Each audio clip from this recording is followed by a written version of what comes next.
Well, I wasted the word of the day. We were sharing vocabulary words. And what's your word, Matt? It's fugacious, something that lasts a very short time, passing away quickly or fleeting. I had that as a rash one time, and I understand. My word is isthmus. This must be a lovely day to have recon, and we're going to have mastery today for a solid hour, and we're going to work on some things. For this past week, you guys, we have been working on an AI generated potential listing interview. And it's very comprehensive, more comprehensive than you'll ever have in real life, but we're just getting you prepared. Now, Louise will put it in the chat, and we talk about it all the time, the model. We can never forget the model of answering questions. This is not only good in recon, it's also good in your personal life, raising your family, raising your spouse, whatever you have to do. And the model kind of goes like this. You acknowledge it, and then you isolate, clarify.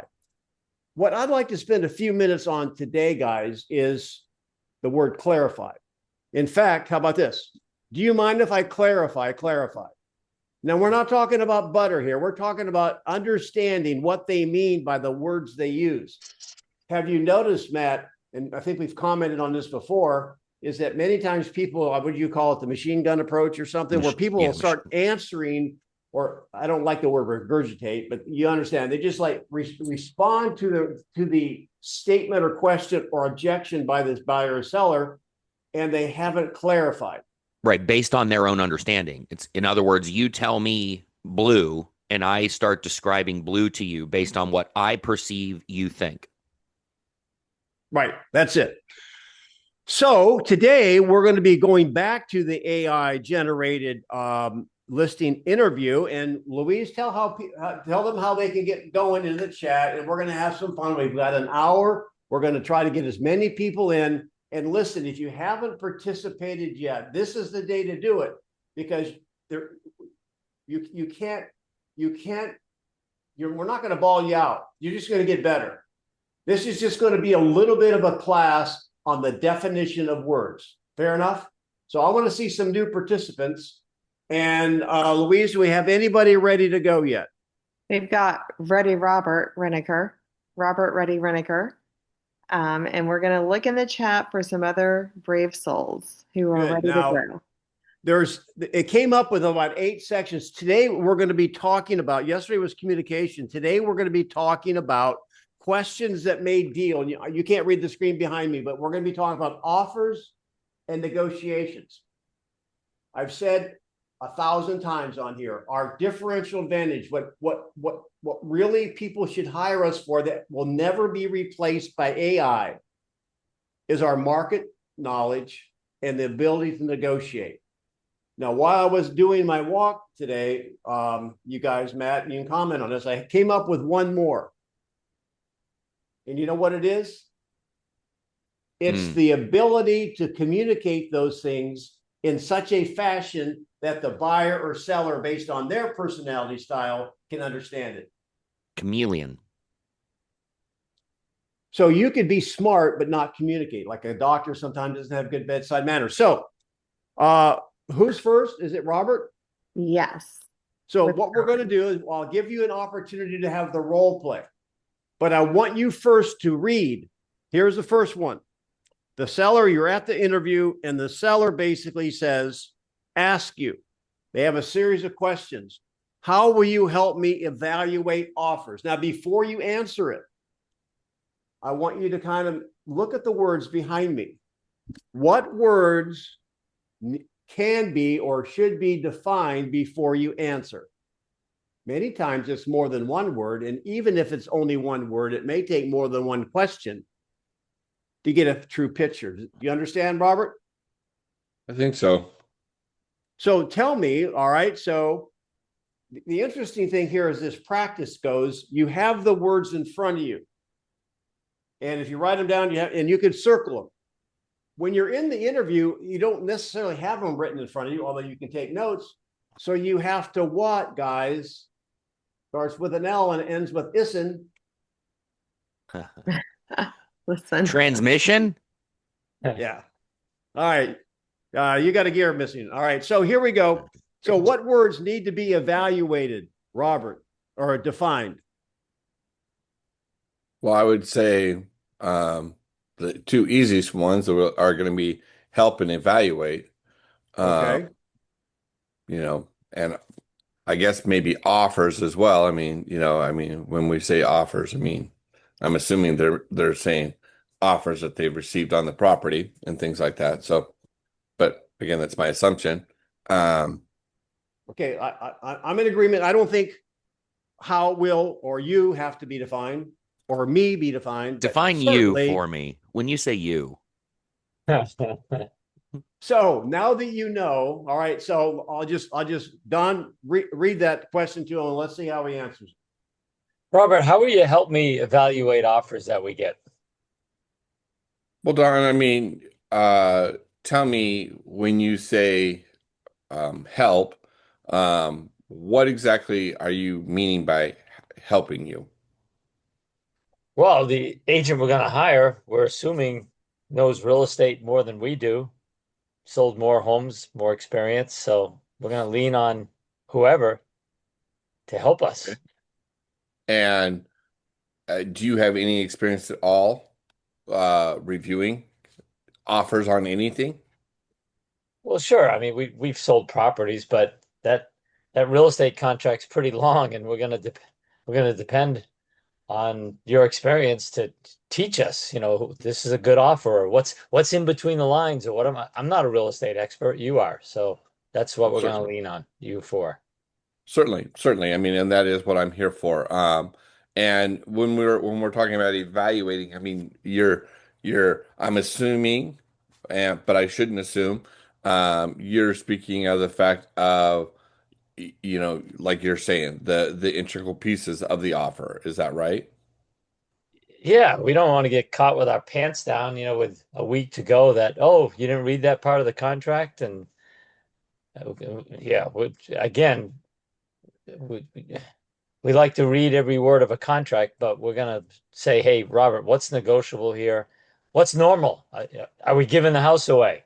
You know? Correct. Correct. Okay. Very good. And just so I'm clear, Don, is there any other concerns you have with receiving offers on your property? No, we just want them. Okay. All right. Now let me ask. Okay. Now this is first run through. I'll give you answer one of them. How are you going to help them? Now you got definition of terms, and this will go faster as we go. And we'll give you some feedback, but let me just hear how would you help Don evaluate offers? Certainly. Well, Don, I'm going to take the contract as offers come in, and we're going to dissect all the integral pieces of it.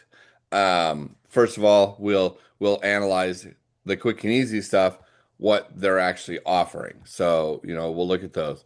And then from there, we will also talk about the stuff that's within the contract that you need to be aware of.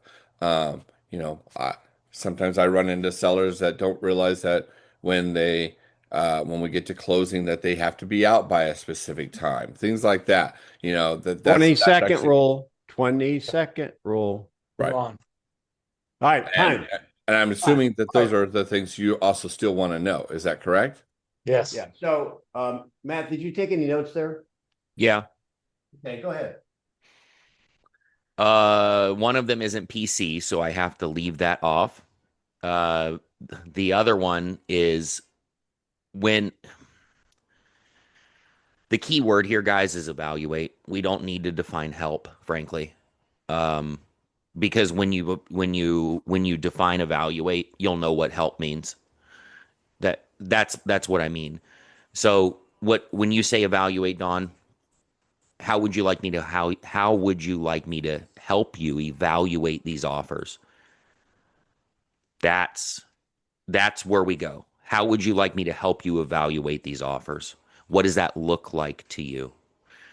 Then when you get to the point where he talks about, what are you going to do, or whatever, however it evolves to that point in the conversation, well, we can do it two ways. Typically I do it two ways with clients.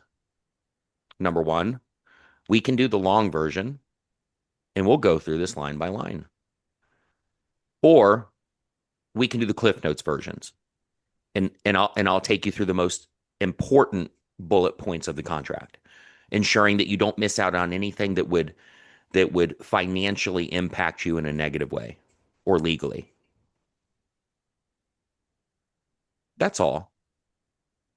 So I wrote down on the help, you asked for a definition of help. I'm kind of paralleling that there. I said, well, how would you like me to help you with this? Mm-hmm. And again, either one could be answered.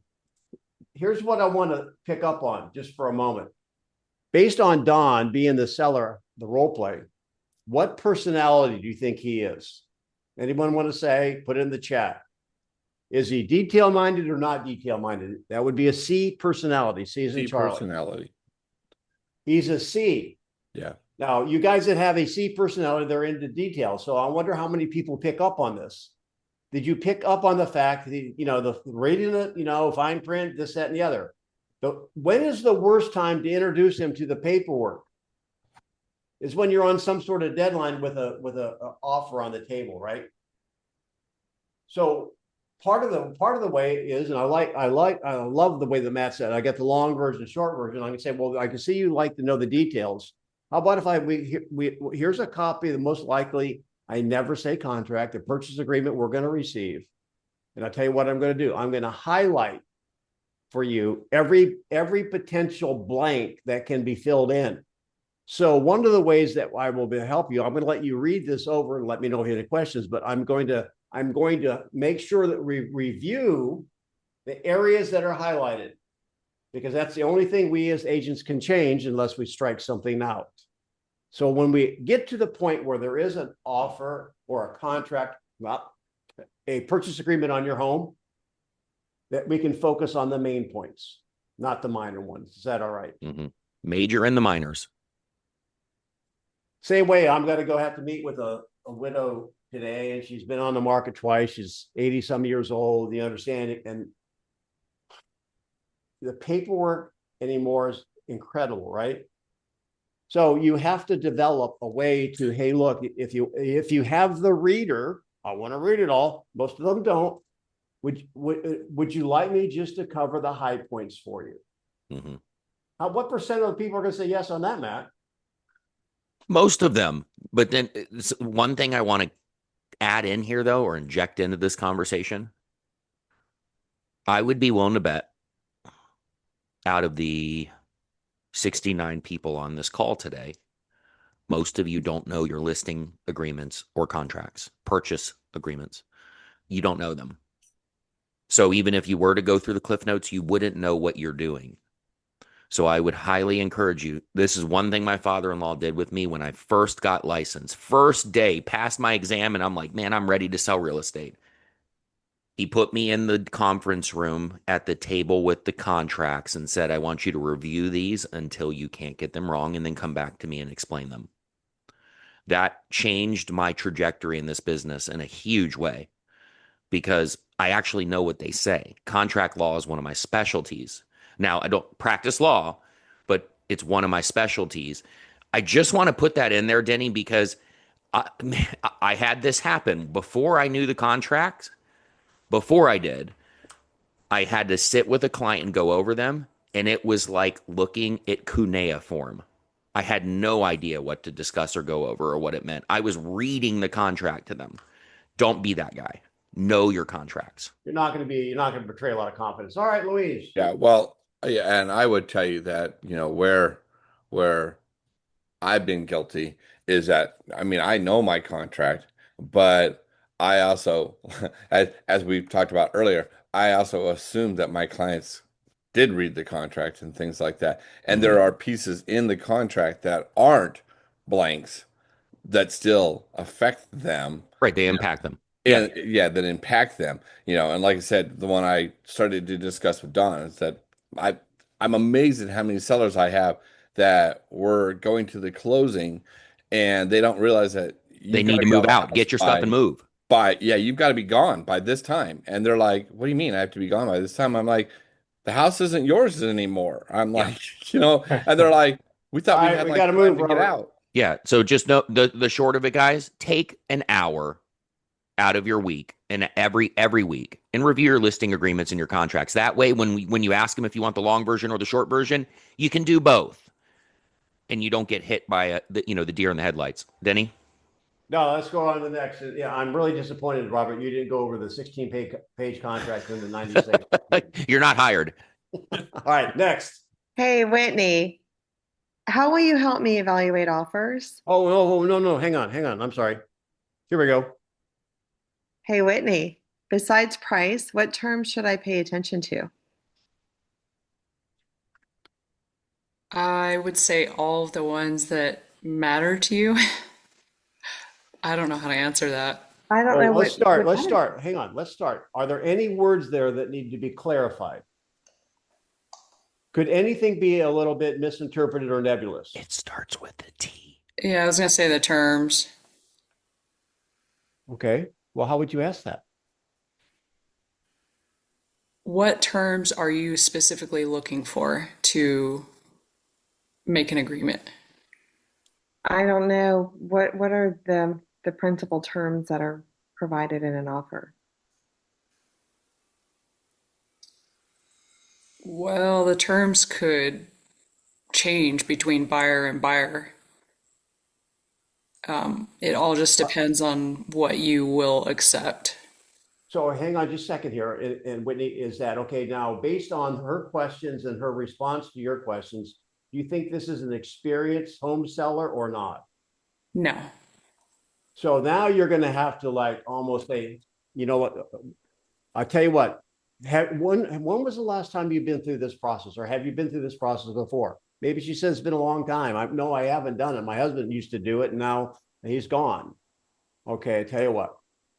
Everything that's in the paperwork, I don't say contract. And I'll go back to my highlighting. These will be the things we're going to look at, as well as some other issues. So everything that's significant throughout the process, we can talk about even before it happens. Would that give you a level of comfort? Because you can start going through the terms, and if they don't have any frame of reference, they don't even know what terms to say. Usually price, closing date, possession, escrow amount, contingency as is. They'll be lost as a duck in a desert.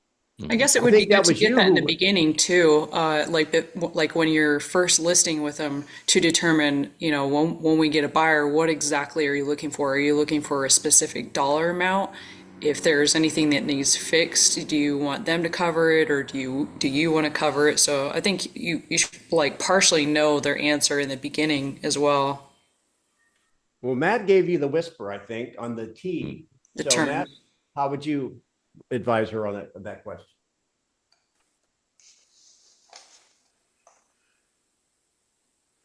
You are muted, Matt, if you're there. Oh, I'm sorry. You're talking to me. Did I say Matt? I thought we were still talking to Whitney. I was just mesmerized by the conversation. All right. When they ask what term should I pay attention to,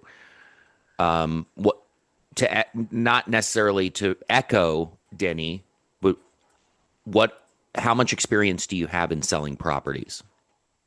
Not buying. How much experience do you have in selling properties? Because they're a seller right now. Right. Because there is a difference. Terms on either side of the table are completely different. One says when you're moving in, the other says when you're moving out. Right? And I could go on for days. One says you need to maintain the property and it's as is defined condition. The other one says when you buy this property, you need to do a final walkthrough to ensure it's still in that condition, minus normal wear and tear. So you have different responsibilities on each side. As a seller, what terms should you pay attention to? It's very simple. Well, what's your experience selling properties? Where was that? Was it here or was it in Arizona? Was it here? Was it in New York? Then, okay, understanding your level of experience. What are some terms that are typically involved in a sale of a home that are most important to you? Should I also tell them that we should pay attention to all of them, because if they accept it, then it's a contract, and so it'll literally No, tell not them what not they do or don't do. no, it's just like when I go over my listing agreement, when I get to the part right below the list price that asks about types of financing and whether it's cash, I say, Whitney, I say, here's you. I can do it verbatim. Here's you. Here's me. Here's the address. Legal description. We're going to leave all the appliances when we sell the home, right? Yeah. Here's the price. Here's our initial positioning. There's our price. You like cash, right? But you don't really care how they pay as long as you get your check at the end of the day. So it's I don't take the time to go over each specific thing and like this should be important to you, because it at the end of the day a lot of these things don't matter. Right. But I want to know from them, just to keep this concise, because I know I've been going on a bit. I want to know from them, you're selling this home. You're going to have to move out at closing. Outside of the price and net to you, what terms would you be most concerned about that you know of right now, that you're aware of? And then from there, if they don't have anything, if they're like, oh, I don't know, never done this. Okay, well, can I explain to you what clients that I've worked with in the past tend to be concerned about or have questions about? So we're thinking the same thing, you guys. So put it in the chat, you guys. When you hear, we hear it all the time: price and terms, price and terms, price and terms. When you hear that, what comes to your mind? There's several things that come to your mind. These are kind of the big rocks of the transaction. This gives you the opportunity with this question. If she's, well, because they're probably not thinking about moving out on the day of closing, but they're thinking about moving out. Now you can find out, well, if they can't think of anything, like, well, I don't know. Well, here are the major ones. Obviously, we have the price. The other one's going to be, let's say, the closing date. What's your ideal closing date? That's part of the terms. Now, a lot of agents aren't going to walk them down that road. Now, they're interviewing, remember, so you're looking for a leverage point. Well, that's really important. If you need to be out by the 15th of July because you want to go to Sandusky to Cedar Point and you want to ride the roller coaster, then you know what? We need to make sure we're looking for a buyer that will meet that the best we can, that timeline. And you know what? We can, if we specify that, we'll have a better chance of getting it. Now, what do you think they might be doing? They're like thinking, wow, I didn't even think of that. Now they're thinking, you're helping me. By answering this question, you can leverage yourself up the ladder a little bit. Do you agree with that, Matt? And you can echo me all day long if you want. Yeah. I mean, this, Denny's guys, I know we've been doing this for a few years. I have to out myself. Denny's my father. Okay. So he's my father-in-law, the guy I talk about all the time. Nice to meet you, Dad. Yes. You don't get $20. Yeah. I'm sorry. Yes. That I like the approach of what's your experience? What's your experience level? How much knowledge do you have about this process? Don't pretend like they know everything and don't pretend like they know nothing. Because if you start to treat your clients like children, you're going to build a wall that's very difficult to overcome. And I've had that happen before because I tend to be the knowledge broker in all transactions. I tend to be the most knowledgeable, and I say that with humility. But then when I translate that to the client, it can come off as arrogance, and it can even come off as arrogance to clients. So it's seeking to understand what their level of expertise is, what their level of experience is with this process, and then if there's nothing that comes to the surface that they're concerned about, then you can have the conversation of, this is in my experience with myself and other clients, these are the points that are most important, that they're most concerned about. I just have to say, Louise, get ready. Who's next? And I'll make one statement really fast. Okay, Robin is next with me, and then I'm going to bow out, and I've got the lineup for the after. Right. Okay. All right. So, Matt, I have to totally disagree with you if that's okay. That's okay. I think I'm more like a brother than your dad. Okay. We're about the same age, right? Yeah. Yeah. Yeah. What do they call it? Metabolically? Okay. Here's the question. Is it Michael? Hey, Robin, how do you handle low offers? All right. Before you answer the question, What has to be defined? Not What is do. a low offer? Low offers. Okay, then, so you all getting me on this, right? You can't answer something you don't understand. There's a country song, you can't accept what you don't understand. Jason Aldean, I think. So you can't answer something you don't know the definition to. It's like an Uber driver. Take me to Sandusky. Where? So, all right, start with a clarity. Go ahead, Robin. That's a great question. So let me ask you this. What do you classify as a low offer? Well, I'm prepared to negotiate, but not a whole heck of a lot. So if anything comes in more than 5 or 10,000 below the offer price, let's not even respond to it. I understand. So you're addressing the price, but there's also terms that can actually skew an offer as well. Are you willing to negotiate terms? Yeah, as long as they're reasonable. Okay. And so once we get the terms defined, because sometimes the terms will adjust how much you're going to net in your pocket. And that's typically the most important thing, is how much money that we can put into your pocket. Would you agree? Well, no, for me, it's the timing. I mean, we've got to sell it for a reasonable price, but we have a time sensitive matter here. Awesome. And what is your timing? Well, we haven't paid our mortgage in 3 months, and we're in pre-foreclosure, and the auction date is going to be in about 40 or 60 days. So we need to get this sold quick. Yep, I totally agree with you, and I fully understand.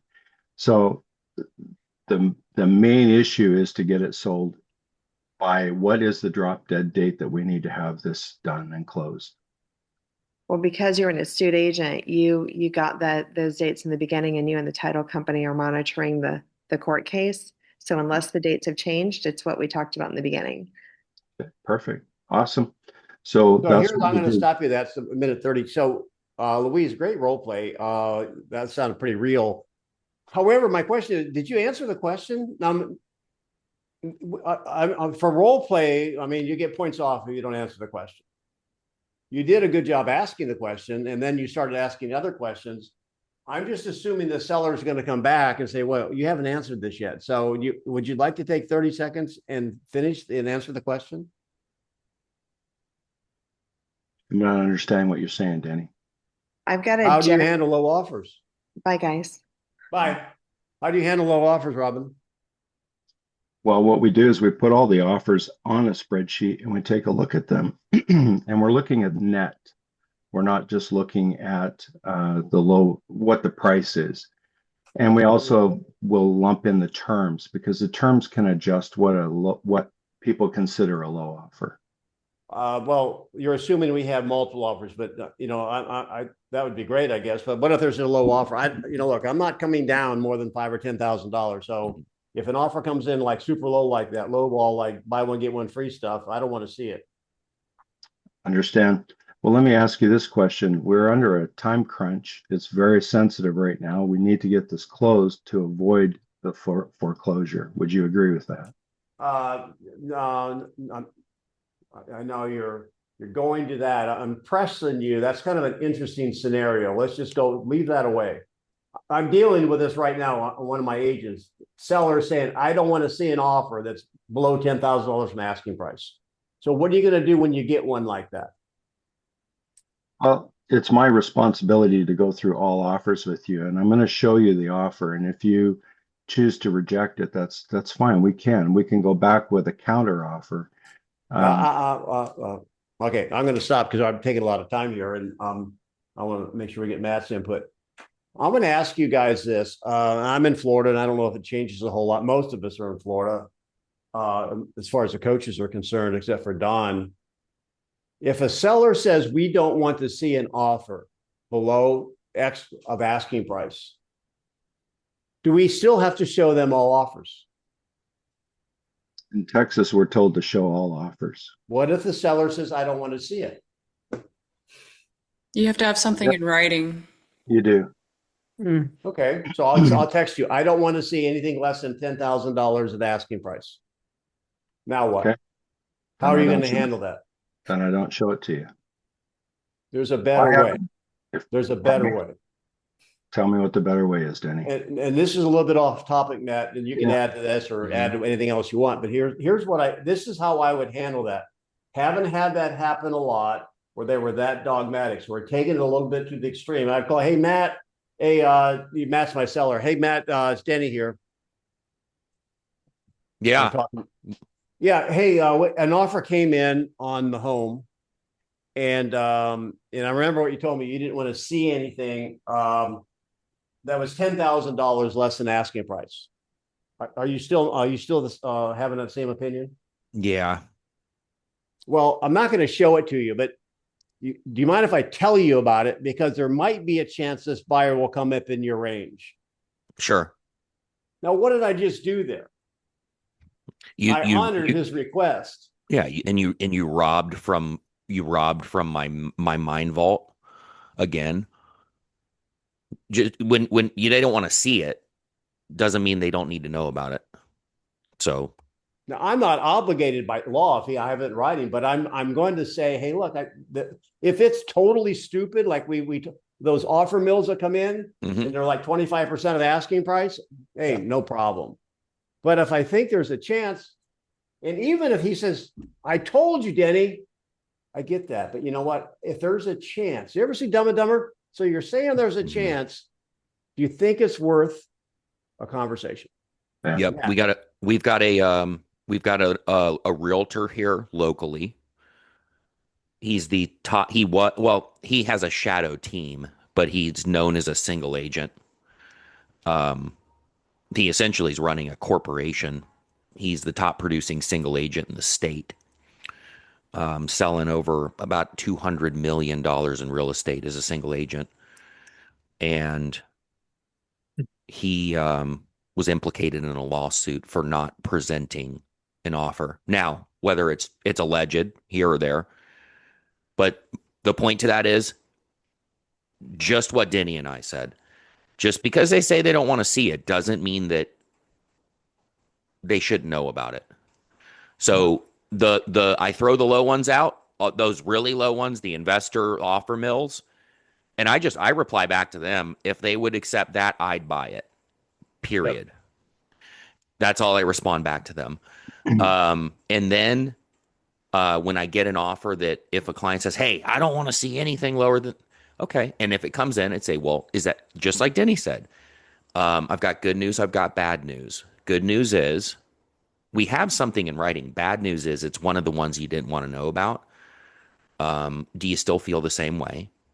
Okay. Can I at least discuss it with you? That way, before we ball it up and throw it in the trash, you can decide if you want to say anything to these people. Mm-hmm. Big difference between seeing and knowing. So make sure they know about it. It's a level of dexterity and confidence on your part. If you were to say, well, I'll just go ahead and send it over to them. And no, you just can't go against them like that. Now you're being there. You're talking to them in a way that they can understand it. And you're building trust. Hey, I'll honor it. But, it might just be worth a few words. And they'll listen to you. You can also build, you can also instill and embolden trust between you two, the reciprocity of trust, because they know you have when you do things like Denny and I are talking about, subconsciously it builds over time. It's like a snowball going down a hill. They know they are entrusting in you more because they can see that you have their best interest in mind. Even when you start to discuss these low offers, you're trying to make it a win for them. You're not forcing a low offer down their throat. You're saying, here's what it is. Do we even want to respond to these people? And again, radical detachment. Okay, great. Just wanted to let you know about it. I'm going to go let them know that they need to find another home. What's interesting here, Matt, is that I want everyone to understand that I don't know how to articulate it. We talk about agnostic, radical detachment. However, on some situations, you better sound like you're in their corner. Mm-hmm. For example, how do you handle low offers? All right, well, Matt, this was at the listing interview. Well, low is relative. What do you mean by low? We've been through all that. Well, I'll tell you what. Do I have your permission, if it's ridiculous, to tell them it's ridiculous? don't waste our time, and I'll just give you a call so we can get a quick no. Would that be okay with you, Matt, as my seller, that I just tell them to go pound sand or quit smoking sweet and low? Or I'd be happy with that. Or which bedroom are they not buying in the 3-bedroom home? Yeah. So when you start talking like that versus like, well, you never know, we should never let it die on our side. There are sometimes that you need to be in there. They need to feel you're on their side. Yep. Yeah.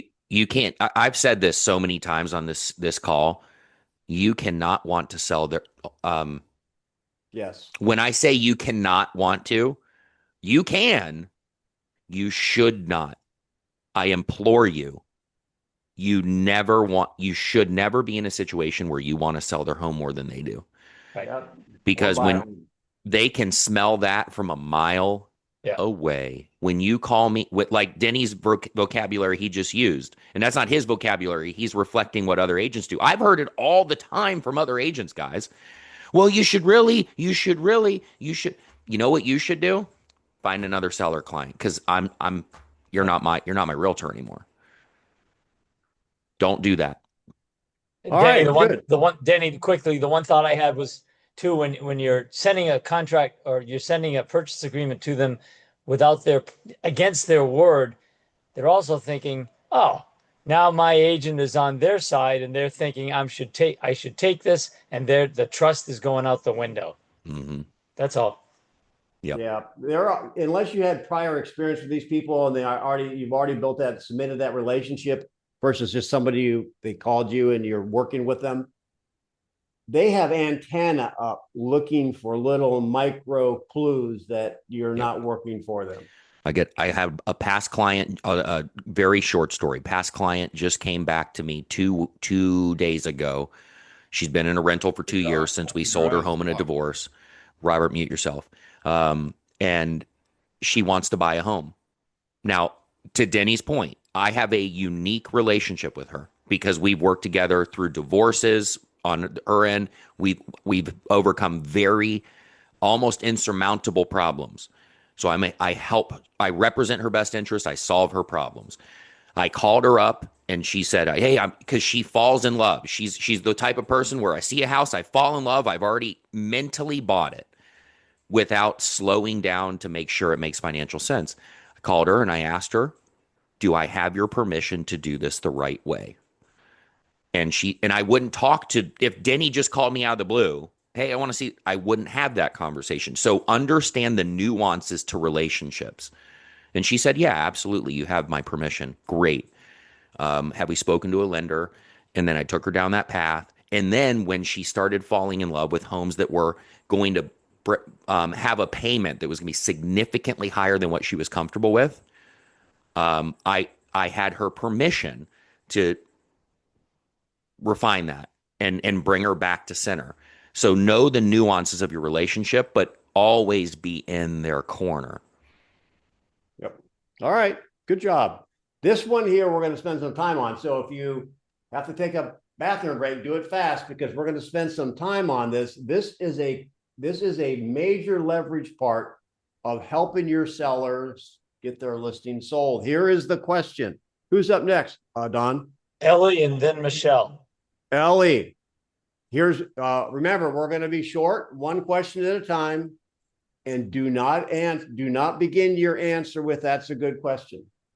Ellie's one of our advanced pupils. Okay, here is the question from the seller. How do you create leverage for me, the seller, during negotiations? I bet you guys haven't thought about this in the last 12 hours at all.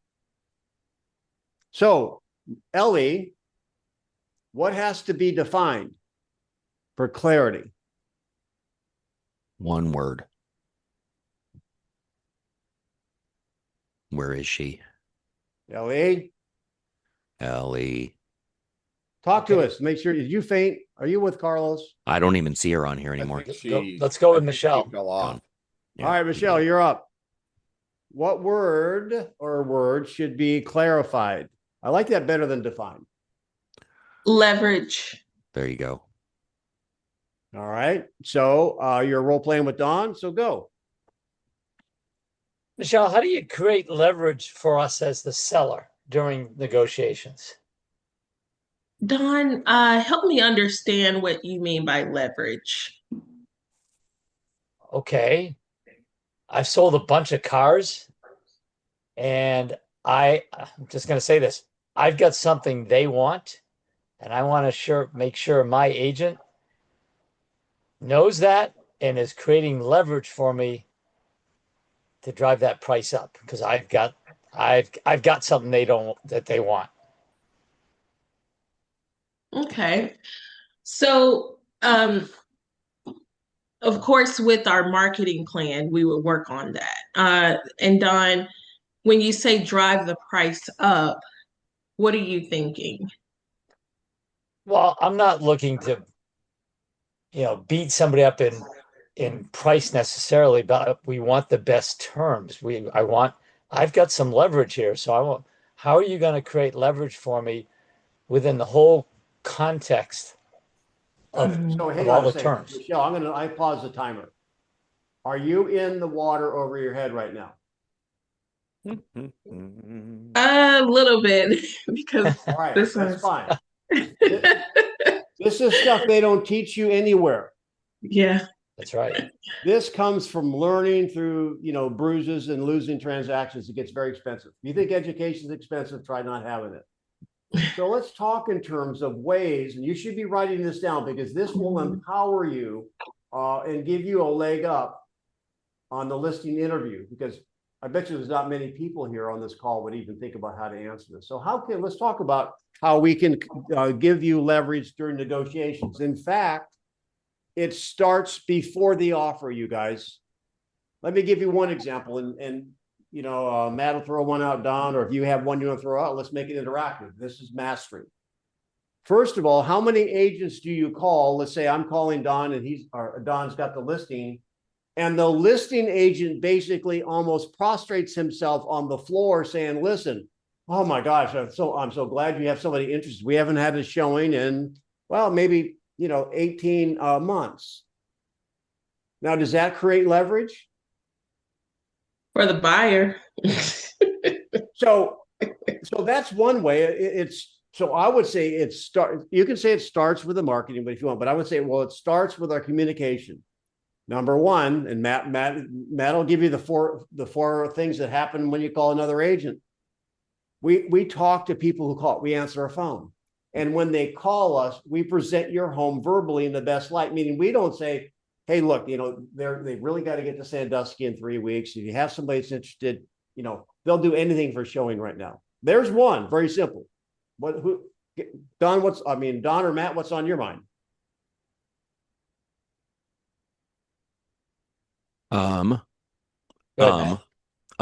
Two-letter word,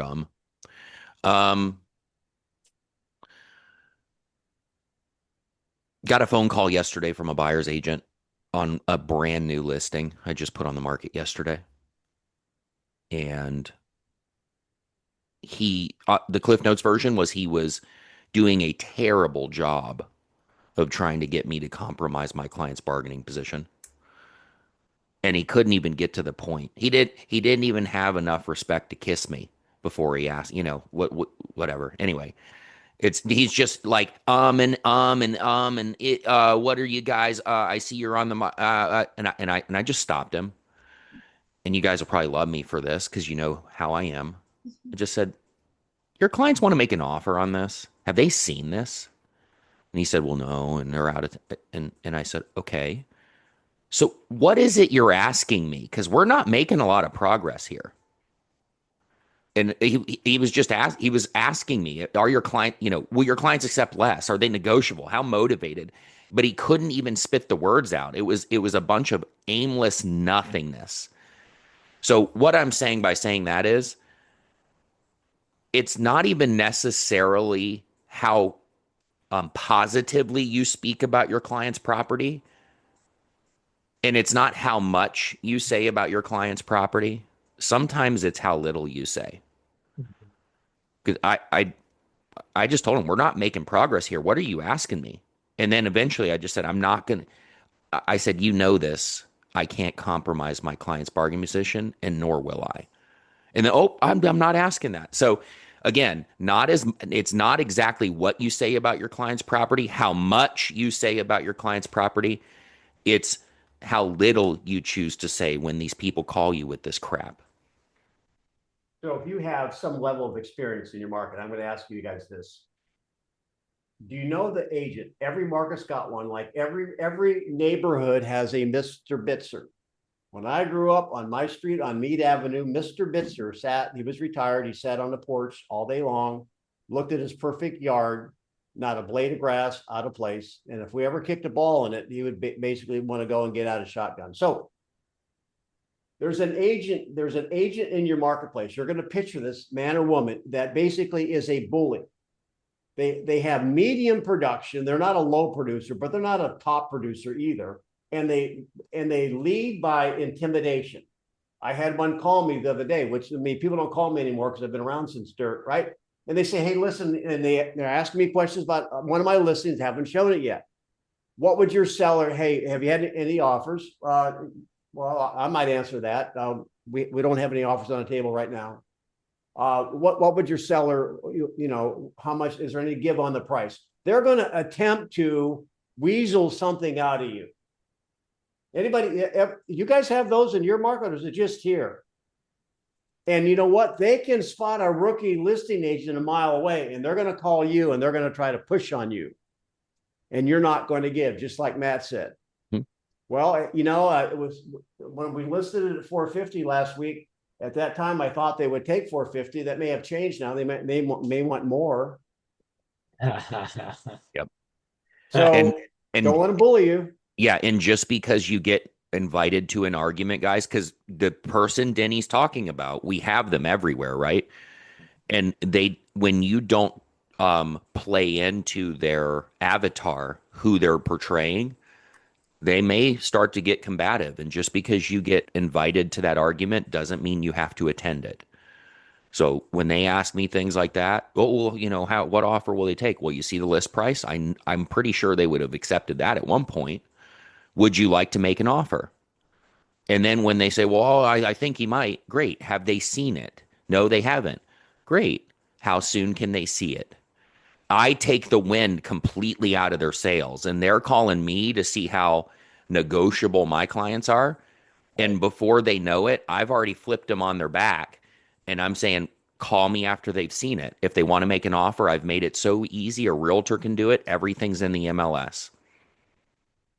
Yeah, I want you to, Matt. I was even talking to one of my coaching clients. I think he's even on about compensation. We'll get to that in a second. I'm going to give you one more tip.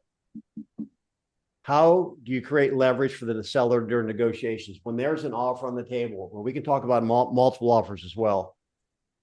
I would, if I were talking to Matt as my seller, one of the things I want to do, Matt, is I'm going to make this as simple as possible, because I'm not really sure how experienced the other agent is on the other side of the transaction. I don't know if the agent is advising the buyer or the buyer is advising the agent, and there's bullies out there. So what I'm going to do is I'm going to make it as simple as possible. What we're going to do, if we don't like something about the offer that comes in, we're going to make it simple and try to boil it down to one thing. Maybe it's a number, maybe it's a date. I'm going to do my best to boil it down to one point of negotiations. And the other thing is that because of my level of experience, have you ever had a contract where you think you finally nailed down the price, and next thing you know, you get a counter offer and they've totally changed more than one variable, and it kills the negotiation. So I'm going to keep it simple and consistent. Are you okay with that? So when you start taking control and talking about how you're going to handle the negotiations, and you know what, I'm not giving an inch on what the market says your home is worth. No one's going to steal your home as long as I'm in control. So that's another way. Matt, one thing that you just brought up there about the agents calling, and you said this the other day, and I made note of it, is that since the lawsuit, which seems to be like 5 years ago, but it'll be 2 years pretty soon, fewer and fewer agents are calling the listing agent asking what their compensation is. Yep. And I like your response, Matt. It's something like you don't even answer that question now, do you? No, I just put a property under contract yesterday. It was a new agent that called me, And he asked me before he showed it, what's the buyer's agent compensation? I said, I tend to not like to answer that question. I said, there is one. Show the property first, and then we can discuss it. And if you're not happy with it, you always have the option of writing what you charge in the offer. Can we not say just write it in the offer? Yes, the sellers agree to it, but it depends on what the purchase price is. So just write it in the offer. Yeah, exactly. And I this was a new agent, and I always like to coach when they're open to coaching. And I said, Denny, let's say it's 0.5%. What are you going to do? I'm not saying it is. I said, well, let's say it's 0.5%. What are you going to do? Well, I just write it into the offer. Okay. So then why are you calling me asking what it is? Y'all getting this? This will save you light years of time. Mm-hmm. Yeah. Look at the other side of it. This is a discussion. I think David's on here too, and you can even talk about it, David, is that he said 0.5%. I like taking it to the ridiculous because that you can find out if the argument holds water at the ridiculous. But take it to the other side. What if it were 10%? Do you think that would help the house sell, you guys? What's your reflex answer to that? Would it help the house sell if the co-broke, if that's even a term anymore? Mm-hmm. Would a 10% co-broke help the home to sell? I see one in the chat. I don't know if I depends on the price. Would not know. You don't have enough information to fill out the equation, but here's the point that we want you guys to understand from a mastery level. The amount of compensation, high or low, has nothing to do with the home selling, right? It has to do with the proper positioning in the market. Mm-hmm. You could promise the co-broke agent 20%. That means you have to mark it up 20%, and then it would be outside the buyer's range. So you can see that it does not work that way. Theoretically, fees are totally negotiable. So I want to be careful how I say this, is that how many homes sell? I mean, if you offered 1%, would that slow it down? Not significantly. No. You guys have any thoughts on that? You mean you're not going to leave the Ferrari for me? That might make a difference. Well, the developers around here, who remembers the time, and we had one not long ago offering a Mercedes. We'll lease a Mercedes for you for 3 years, or we'll send you to Hawaii. We'll give you a $15,000 bonus if you bring me someone. Listen, throwing money at buyer agents to get people into your home is not the answer. Doesn't work. Man, how many cruise vacations were people giving away back in 2008 and 9? I mean, they would even have it as one of the pictures in the MLS. You only got 10 pictures back then, and one of them was, we'll send you on a cruise. What are we doing? Not here in the desert. Yeah, that's true. That's true. And Medallion Homes was giving away free pools when the market was coming back up after 2010. They were giving away free pools. It's like, so if you guys are working with buyers and you find out someone's giving it, a builder's giving away a free car, well, you've got an issue. Number one, if it's not the right price and product, are you going to drag a buyer there? And you might.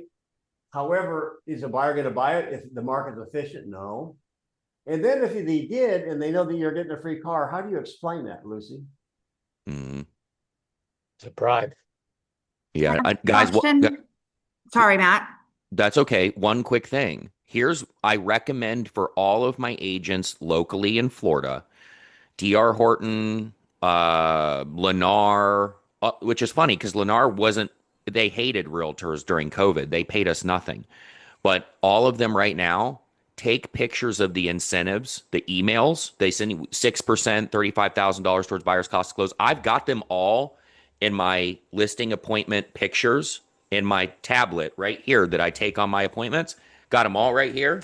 Put them in a folder so that you can show each seller what the builders are willing to pay realtors and incentivize buyers with. Use that. Lori, go ahead. So two questions, kind of, and I'll make it really quick. One is on the price.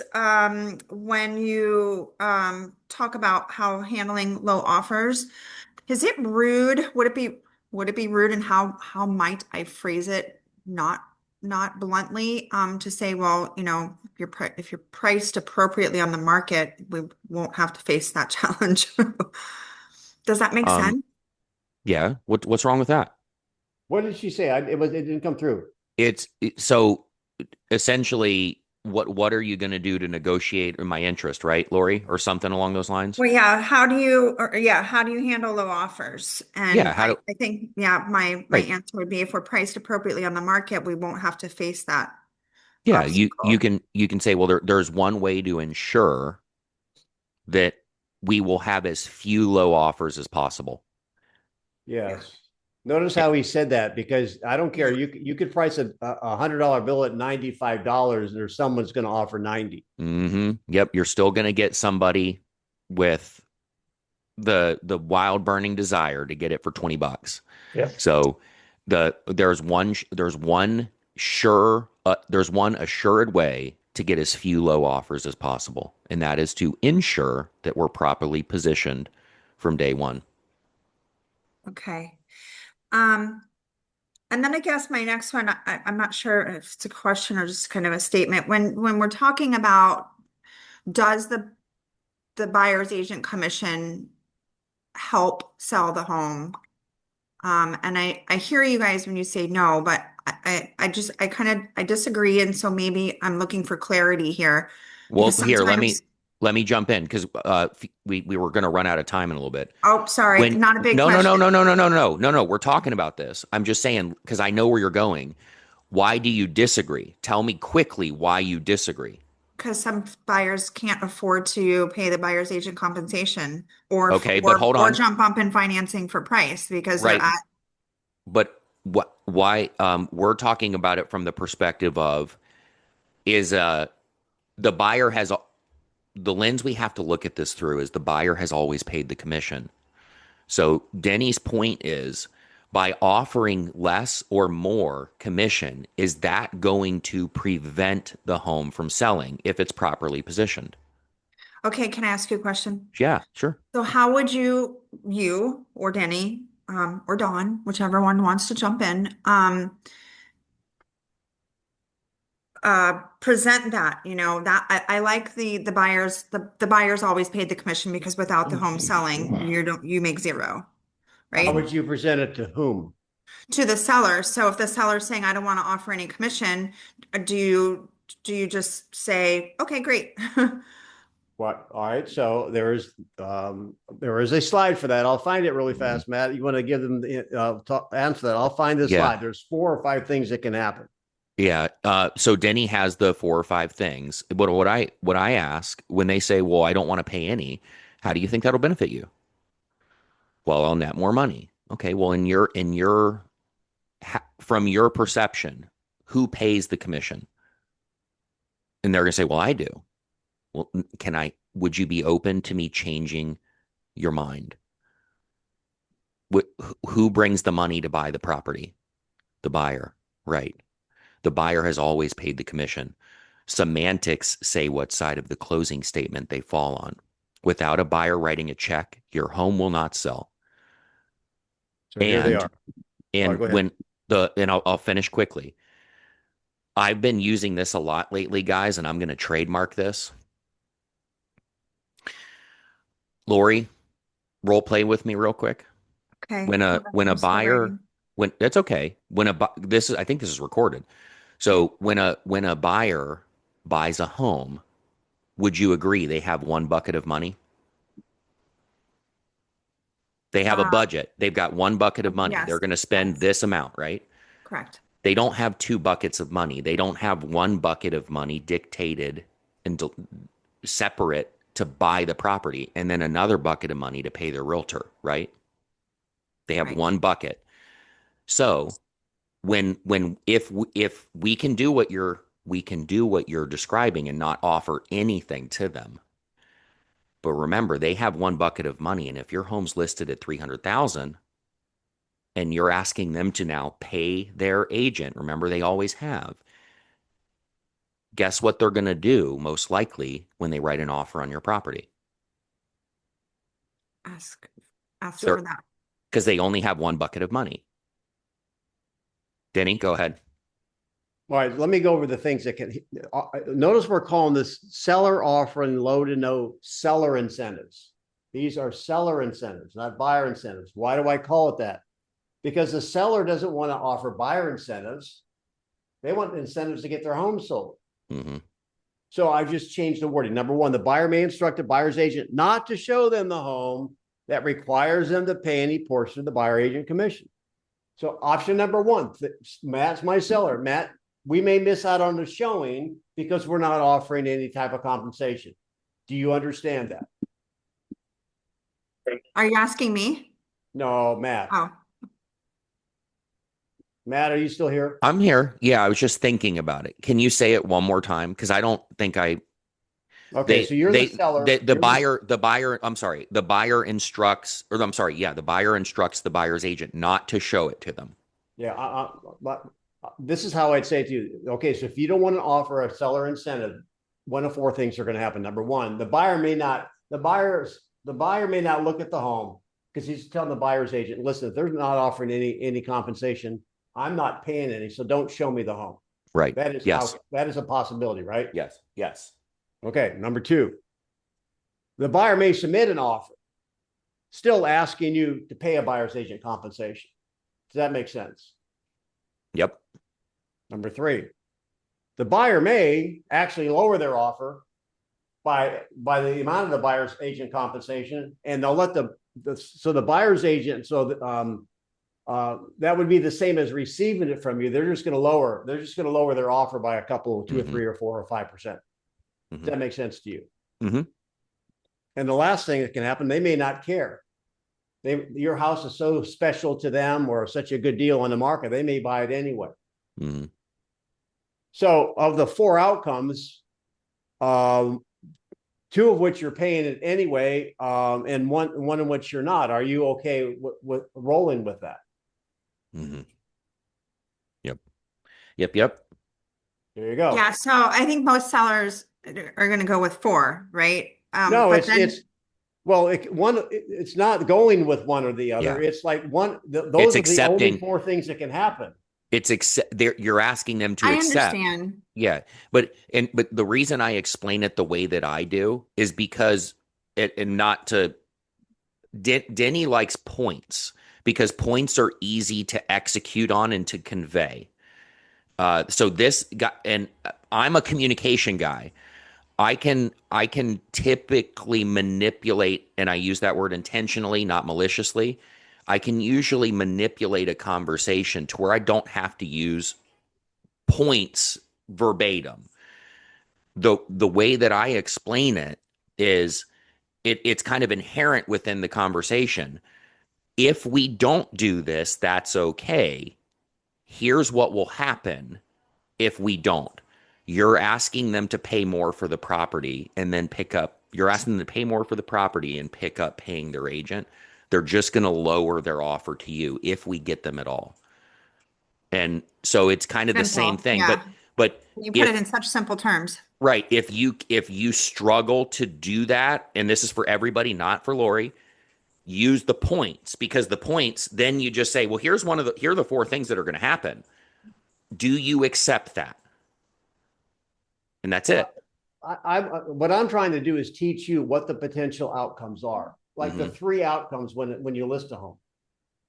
So this is the total population of outcomes right here. And you can basically, and it's in the chat there, I think Michelle put it in there, is that it's kind of the bucket story.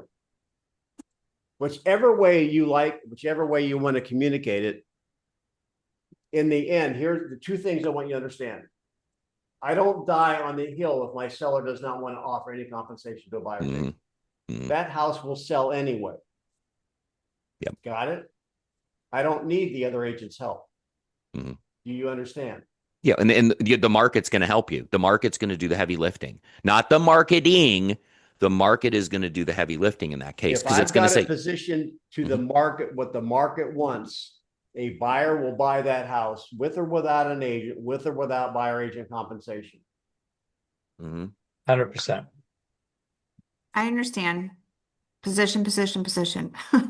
The other thing is that, like, when you're talking to the buyer, we don't have time to get into it now, when they don't want to pay anything, he has the bucket story.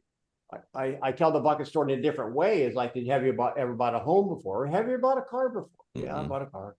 And was it a dealer? Yeah, it was a dealer. Did you ever pay the salesman a commission? No, I guess not. Well, who paid the salesman? Well, the dealer. Well, where did the dealer get the money? From you. Matt said earlier, the buyer has always paid the fee. Always. Yep. So those are some deep-seated mindset things. You'll find a way to let them bubble out in your communication. Like Matt and I both, and Don, we study communication. In fact, I would rather, when I'm walking or whatever, I'm thinking, how can I figure out a better way to explain this? You know, and how I'm actually struggling right now, how I can be a better coach to you guys. Because sometimes I think I'm hitting my head against a brick wall. So it must be me. Sorry. No, It must be me. It's a lot of information to digest. And I think because you guys convey it and present it with such ease and comfortability, and well, I can only speak for myself. My brain is going a million miles a minute. That's why I take notes, a lot of notes, and sometimes that gets confusing too. But you all are absolutely amazing, and hopefully we all can get to your stature one day. Yeah, well, if you haven't joined the my YouTube channel, do that, because I've got 600 videos there, and we're working on a way. I'm going to try to get a hold of Matt in the next week or so. Yeah. About how to offer some group or individualized coaching, some cost-effective group coaching. Yeah, something, because we're doing this to help, because we want to help, and we benefit too. Don volunteers and he benefits, but by golly, you're already paying for coaching. You might as well get some individual or group coaching so you can actually know how to apply this. Yeah, you're paying for coaching whether you actually have a coach or not, because you're paying by lost opportunity. The best thing that I ever did was hire somebody to a smart man learns from his own mistakes, a brilliant man learns from the mistakes of others. Yeah, the best thing I ever did was hire somebody to lower to shorten the learning curve. School of Hard Knocks is a heavy price to pay. Jesus. Yes. All right, guys. I appreciate you guys, coaches, Matt, Louise, Kelly, when he comes back, and yeah, Matt, we're almost twins, dude. Almost twins. Yeah, I know. Beautiful. I'm just winning. I got a few more strands of hair left, but since we share a genetic tree, they'll be gone soon. See ya.